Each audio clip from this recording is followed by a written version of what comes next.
Hello my dear friends, சிஎஸ்கேல பெரிய அடி விழுந்துச்சு. தோனி வரமாட்டாருன்னு ஃபேன்ஸ் மத்தியில். ஆனால் அதுக்கு பதிலாகவே ஒரு நல்ல விஷயம் பார்த்தீங்கன்னா நடந்திருக்குன்னு தான் சொல்லணும்.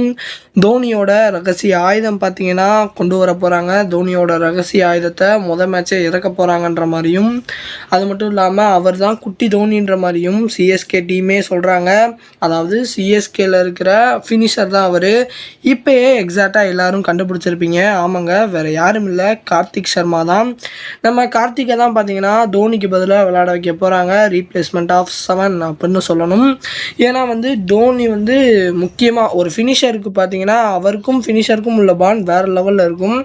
அது மாதிரி தான் பார்த்தீங்கன்னா நம்ம தோனி பார்த்தீங்கன்னா கார்த்திக் சர்மாவை ட்ரெயின் பண்ணியிருக்காரு. ஒரு ஃபினிஷராக எந்த அளவுக்கு இருக்கணும், எப்படி இருக்கணும் அப்படின்னு பார்த்தீங்கன்னா சொல்லி கொடுத்துருக்காரு.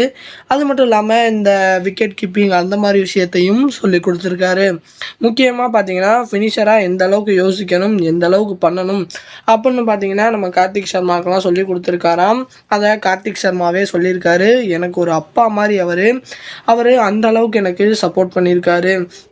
என்னோட ஸ்கில்ஸை எக்ஸ்ட்ராடினரியாக எவால்வ் பண்ண வச்சதே தோனி தான். நான் நல்லா விளாடுவேன், ஆனால் இப்போ நான் எக்ஸ்ட்ராடினரியாக ஒரு பர்ஃபார்மன்ஸ் கொடுப்பேன் சிஎஸ்கேக்காக. அதுக்கு முக்கிய காரணமே பார்த்தீங்கன்னா தோனி அப்படின்னு பார்த்தீங்கன்னா சொல்லியிருக்காரு.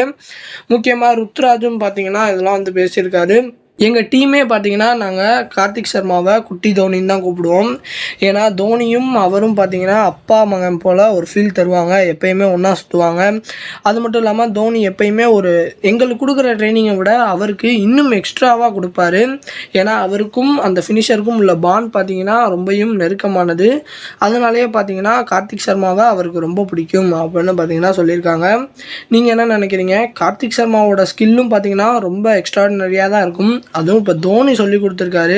அப்போ கண்டிப்பாக வேறு லெவலில் தான் இருக்கும். பார்ப்போம் மேட்ச்சில் எப்படி விளாட்றாருன்றதை மட்டும். நம்ம சிஎஸ்கே வெர்சஸ் ஆர்ஆரில் கார்த்திக் சர்மா வரும்போது தான் தெரியும் அவரோட பொட்டென்ஷியல், அவரோட அந்த ஸ்கில் லெவல் எல்லாமே எப்படி இன்க்ரீஸ் ஆகிருக்கு முன்னாடி இருந்ததை விட அப்படின்னு நமக்கு அப்போ தான் தெரியும். அது மட்டும் இல்லாமல் இந்த மாதிரி அப்டேட்ஸை தெரிஞ்சுக்க என்னோடய சேனலை சப்ஸ்கிரைப் பண்ணிக்கோங்க. மறக்காமல் லைக்கை தட்டி விட்ருங்க. தேங்க்ஸ் ஃபார் வாட்சிங்.